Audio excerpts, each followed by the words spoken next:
All right, earlier we talked about New Century Financial as one of the big business stories of early 2007. Orange County Register business columnist Jonathan Lansner joins us now with more on that story as well as other business headlines for the year that was. Welcome, John. We're glad to have you on for our wrap-up. Let's start, first of all, with the New Century bankruptcy in April. Talk a little bit about the long-term effects of that for our county.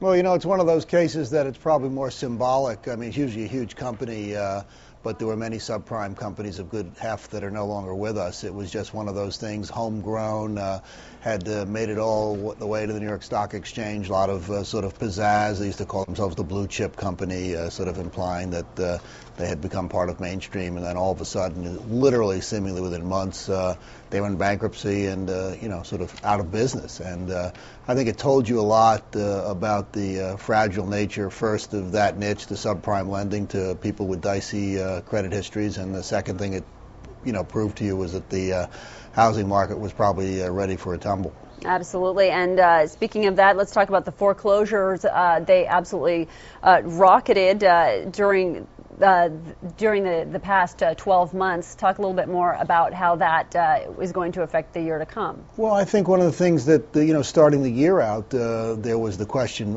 in many minds about real estate. Was it going to be a soft landing or a hard landing? You know, we'd had some spectacularly eye-catching numbers of growth of foreclosures in '06, but that was coming off of '04 and '05, where there basically were no foreclosures. The market was so good, if you had a problem, either A, you sold the property at a profit, or B, there were lenders like New Century who would lend to just about anybody, so you had no problem. Once those were gone, there were no more profits in your home. You were more willing to give it back to the bank, and the second problem you started to see in early '07 was that even these people couldn't, even good people were starting to have problems getting lending. So I think, you know, the foreclosures that were a question mark starting '07 by you know, June of '07 were a serious problem that weren't going to get away, and if we've seen the rest of the year, it's just getting pretty ugly. Jonathan, so much has happened after what happened with New Century, including the foreclosure market and all of a sudden increase there. Why didn't people see what was coming from that subprime lenders?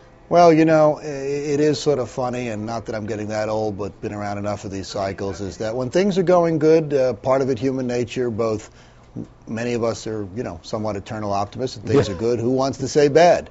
You know, two, there's the greed factor, and I don't mean that just people in subprime or mortgage, any business when it gets going, everyone gets greedy, everyone wants to do more and more and more, and, you know, we all sort of lose our minds collectively. So, I mean, you know, it is as tough to see the top, which probably most of us missed sometime in late '06 or maybe '07 with real estate, and I just push it back to the audience saying, just remember about the bottom too. I mean, we'll be talking bad news, bad news, bad news, and all of a sudden we'll be missing the fact that a recovery is happening. Right. Whether that's in '08 or '09 or '10 is a great question, but just remember that sort of lesson out of a cycle like this. Speaking of cycles, talk a little bit more about the credit crunch which happened in August. Where are we now since then?